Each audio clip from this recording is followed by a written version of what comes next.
अगर आप muscle hypertrophy के लिए ट्रेन करते हैं तो ये वीडियो आपके लिए है। Hello guys, this is Manas and you watching the transformation factory. Guys, अगर आप हाइपरट्रॉफी के लिए यानी मसल बिल्डिंग के लिए ट्रेन करते हैं तो आपको एक बात तो जरूर पता होगी कि हमें किसी भी एक्सरसाइज में किसी भी पर्टिकुलर मसल के लिए जो एक्सरसाइज होती है उसमें वेरिएशन देना जरूरी होता है। तो आज हम बात करने वाले हैं अपने साइड डेल्टोइड या फिर लेटरल डेल्टोइड मसल के लिए हमें ऐसा क्या करना चाहिए, ऐसे कौन से वेरिएशन देने चाहिए, स्पेशली वो जो 3D डेल्ट का लुक आता है यानी वो जो ब्रॉड शेप का आपका शोल्डर नजर आता है उसके लिए। एंड गाइस, साथ ही साथ मैं आपको एक और बात बता दूं कि करंटली मैं अपना खुद का ट्रांसफॉर्मेशन कर रहा हूं। मेरा गोल है 20 वीक्स में अपने इस फिजिक को ऋतिक रोशन के इस फिजिक जैसा बनाना, वो भी 20 वीक्स में। तो इस सीरीज में अभी 3 वीडियोस आ चुकी हैं और इन तीनों वीडियोस की लिंक मैं आपको डिस्क्रिप्शन बॉक्स में दे दूंगा। मैं चाहूंगा आप इसको जरूर एक बार जाके चेकआउट करें, इसमें से आपको बहुत कुछ सीखने को और जानने को मिलेगा। एंड गाइस, हमारे इस चैनल पे आपको science based, research based, fitness related information देखने को मिलता है एंड आपको एंड तक ये बात जरूर पता लग जाएगी कि हमारी वीडियोस दूसरों से किस तरह से अलग होती है। सो अगर आप हमारे चैनल पे एक न्यू व्यूअर हैं तो consider subscribing to this channel और सब्सक्राइब बटन के बगल में एक बेल आइकन है, उसको जरूर प्रेस कर लें ताकि जब भी मैं अपनी कोई नई वीडियो अपलोड करूं आपको नोटिफिकेशन मिल जाए। So guys, without wasting any more time, let's get started.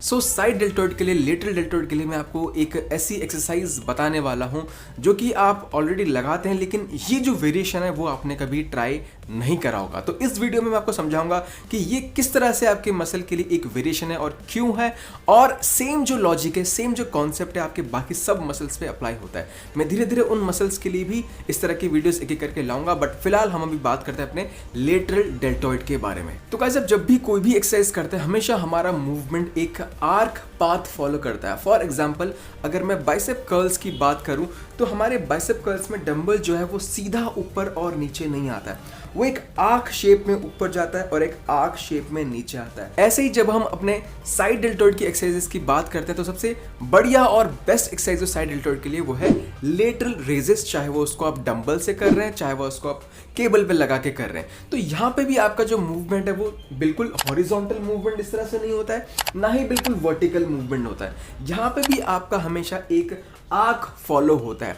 तो अब दिक्कत यह आती है जब भी आप डंबल से करते हैं वहां पे आप अपने shortened position of deltoid muscle को लोड करते हैं, यानी आपका जो मेन लोड है वो कहीं ना कहीं इस पोजीशन में रहता है, यानी जो आपका रेजिस्टेंस है, जो कि आपका ग्रेविटेशनल फोर्स प्रोवाइड कर रहा है, वो तो नीचे सीधा वर्टिकली डाउनवर्ड एक्ट कर रहा है। तो मैक्सिमम आपको जो टेंशन मिलता है वो इस upper part of the range of motion में मिलता है, जो कि आपके इस डेल्टोइड मसल की शॉर्टेंड पोजीशन, सबसे छोटी पोजीशन होती है। और जो आपका डंबल सबसे ज्यादा नीचे होता है, यहाँ पे आपका डेल्टोइड का लेंथेंड पोजीशन है, लंबी पोजीशन है। तो यहाँ पे आपको इतना लोड नहीं मिलता है, सिंपली बिकॉज आपका जो lower part of range of motion है that is more close to a horizontal movement rather than a vertical movement, और आपको रेजिस्टेंस तो वर्टिकल ही मिलना है। तो इस वजह से हमें और वेरिएशंस ट्राई करना जरूरी हो जाता है ताकि हम अपने लेंथेंड पोजीशन ऑफ द डेल्टोइड को भी टारगेट कर सकें, उसको भी हम लोड कर सकें। तो यही वेरिएशन होती है, आपको अपने किसी भी मसल को through out the range of motion उसको लोड करना होता है, चाहे उसकी शॉर्टेंड पोजीशन हो, चाहे उसकी लेंथेंड पोजीशन हो, या फिर आप उसको through out the range of motion nearly equal tension उसको देने की कोशिश करें। तो जो आपका डंबल वाला होता है उसमें आप अपने शॉर्टेंड पोजीशन को लोड करते हैं, और अगर आपने केबल भी लगाई होगी जहां पे आपका पुली जो होता है आपके बिल्कुल जमीन के पास होता है, आपके पैरों के पास होता है, वहां पे आपका जो टेंशन है आपके मसल के ऊपर वो nearly through out the range of motion nearly similar होता है। लेकिन यहाँ पे मैं एक और वेरिएशन की बात कर रहा हूं कि आप अपने लेंथेंड पोजीशन को कैसे ट्रेन करेंगे, कैसे उसको लोड करेंगे। तो यहाँ पे आपको एक बात सीख लेना या फिर जान लेना जरूरी होता है कि जब भी आपको किसी भी पोजीशन को टारगेट करना है, किसी भी पोजीशन पे सबसे ज्यादा आपको लोड प्रोवाइड करना है, तो आपका जो लाइन ऑफ फोर्स है, मतलब जिस लाइन में आप फोर्स लगा रहे हैं, फॉर एग्जांपल साइड रेजेस की बात कर रहे हैं तो इस लाइन में आप फोर्स लगा रहे हैं, तो आपके लाइन ऑफ फोर्स के बिल्कुल ही अपोजिट आपका रेजिस्टेंस फोर्स होना चाहिए। यानी अगर मैं ऊपर ताकत लगा रहा हूं तो हमारा जो रेजिस्टेंस है वो हमें नीचे खींचना चाहिए। तो इस तरह से वहां पे आपका मैक्सिमम लोड आपको मिलता है। अगर वो लोड मुझे नीचे खींच रहा है लेकिन मैं डंबल को इधर और इधर मूव करना चाहता हूं, तो इस मूवमेंट में तो मुझे कोई रेजिस्टेंस नहीं मिल रहा है ना, मुझे कोई इधर आने से ना रोक रहा है ना कोई उधर जाने से रोक रहा है, मुझे सिंपली ऊपर जाने से कोई फोर्स रोक पाएगा।